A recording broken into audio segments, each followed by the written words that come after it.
Hello students, how are you? Hope all of you are fine and safe at your home. Students, today we will start our chapter number 3 from our Madhya Pradesh, a historical perspective from our supplementary reader. Chapter number 3 is from Mahajanpad era to Shung and Satavahan era. Students, in Mahajanpad era, now there was a time when a king either established his kingdom or extended it. The area under his region was called by the class he belonged to.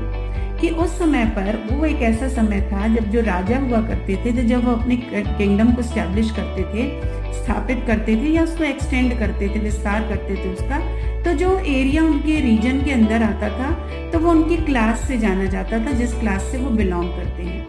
Group of such classes और कुल formed themselves into जनपद. तो इस तरह के जो group और classes होते हैं या कुल होते थे जिनसे वो बनते थे, तो उन्हें वो जनपद कहा जाता था. Before the 6th century BC, 6th century BC के पहले several janapads conquered other janapads and merged them into their own. Thus महाजनपद was formed. तो उस समय पर जो कई जनपद होती थी वो कॉन्क्योर करके दूसरी जनपद को अपने में मर्ज कर लेती थी, तो इस तरह से वो महाजनपद फॉर्म हो जाती थी.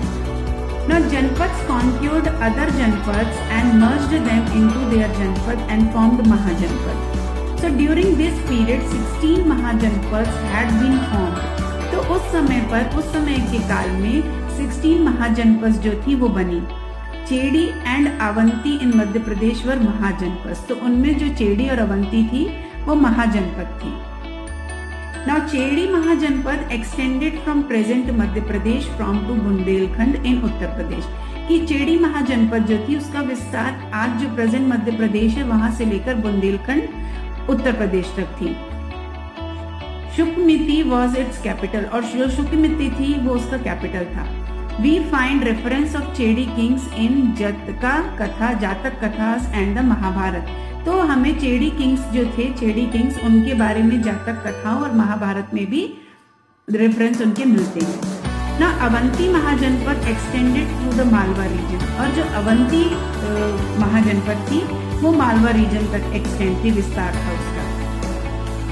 It was divided into 2 parts, north and south Avanti. वो 2 भागों में विभाजित थी, नॉर्थ और साउथ अवंती में, उत्तर और दक्षिण Avanti.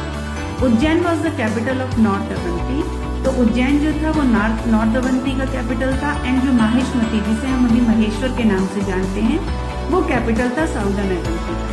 Vidisha and iron was it's 2 big cities. उस समय पर विदिशा और जो आयरन थी वो वहां के 2 बड़े नगर थे. According to Puranas, Mahasen Chandra Pradyota was its ruler. पुराणों के हिसाब से अनुसार जो महासेन चंद्र प्रचोटा थे वो वहां के शासक थे. हु वॉज वेरी क्रूएल, जो कि बहुत ज्यादा क्रूएल थे.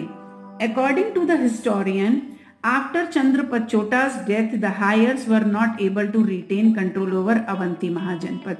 कि चंद्र प्रचोटा की डेथ के बाद उनके जो उत्तराधिकारी थे वो इतने काबिल नहीं थे कि वो अपने कंट्रोल को अवंती महाजनपद पर कायम रख सके. तो उसका रिजल्ट हुआ कि वो डाउनफॉल हो गया, मतलब कि वो शासन का पतन हो गया. Later it was annexed by Shishunaga and Naga empires and was merged into Magadha empire. तो उस समय पर शिशुन नाग और नाग एम्पायर्स ने वहां को अपने आप को मर्ज किया मगध एम्पायर से. The coins of Nanda dynasty found near Badwari prove this. तो उस समय जो नंदा डायनेस्टी के जो कॉइन्स थे वो वहां पर मिले हैं. So after Nanda Mauryas become the emperor. Nanda के बाद मौर्यास ने वहां पर शासन किया. Now in Maurya dynasty established political unity in India for the first time in 4th century BC.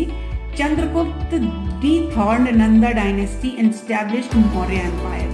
कि मौर्य डायनेस्टी का एस्टेब्लिशमेंट जो वो था, पॉलिटिकल यूनिटी जो इंडिया में थी उस समय पर पहली बार हुआ था 4th century BC में, कि चंद्रगुप्त ने नंद डायनेस्टी को डीथ्रॉन किया था, राजगद्दी से उतरवा दिया था और मौर्य डायनेस्टी का एस्टेब्लिश किया था.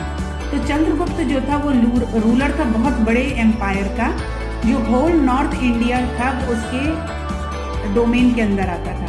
उसका ग्रैंडसन जो था वो था Ashoka, is a shining star of Indian history, जिसके बारे में आप सब पहले भी पढ़ चुके हैं। So during his father Bindusara सृजन, तो बिंदुसार के समय पर अशोक जो थे was the ruler of Avanti Malwa for 11 years. तो उन्होंने 11 ईयर्स तक मालवा में रूल किया। Ashoka married Devi the daughter of Nagar Seth of Vidisha. Ashoka की शादी देवी से हुई थी जो विदिशा के नगर सेठ की बेटी थी। ही हैड 2 चिल्ड्रंस, उनके 2 बच्चे थे, Mahendra and daughter Sanghamitra, and he sent them to Sri Lanka to preach Buddhism. और उन्होंने उन्हें श्रीलंका भेज दिया बुद्धिज्म को प्रीच करने के लिए। तो मौर्य जो थे उन्होंने अपना एस्टैब्लिश किया किंगडम अवंती के साथ उज्जैन को उसको कैपिटल बनाया। अशोका ने बिल्ड किए कई स्तूप उज्जैन, कासरवाड़, निमाड़ में। He also build world famous stupa at Sanchi in Vidisha and at Bharhut in Satara district. So Ashoka pillars and stone inscriptions found in Rupnath near Jabalpur, Besnagar near Vidisha, Pavaya near Gwalior, Aran near Sagar and Gujarat near Datia shows that the Maurya dynasty had a great influence on Madhya Pradesh. इन सब चीजों से देखकर ये पता चलता है कि Maurya dynasty का मध्य प्रदेश में बहुत ज्यादा गहरा प्रभाव था। So this was the period of peace and prosperity in this region. तो ये इस डायनेस्टी का जो पीरियड था उसे शांति और उन्नति का प्रतीक माना गया।